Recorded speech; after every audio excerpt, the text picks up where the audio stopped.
Hi everyone, in this video I am going to show you how you can rank your data in Excel using some simple tricks. So as you can see on my screen, we have a sample student data. So we have student name, subject and their score in each subject. And in this video I am going to show you how you can rank highest to lowest score student for each subject. So to do that, first we'll select the entire data. We'll go to sort filter. We'll do custom sort. In first column, we'll select subject.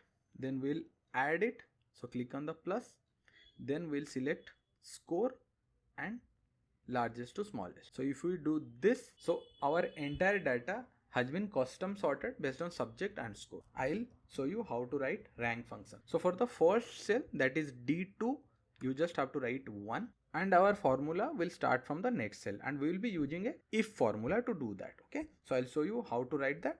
So if the subject, that is B3, is equal to B2, then we have to write D2 where we have selected 1 plus 1 else 1. So just see what I have written in this formula.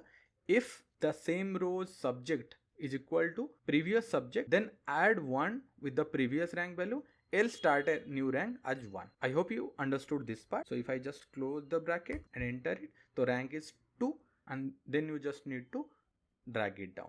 So now if you see the result, we have ranked the entire data based on their subject and score of each student. I hope you understood this part. Thank you for watching.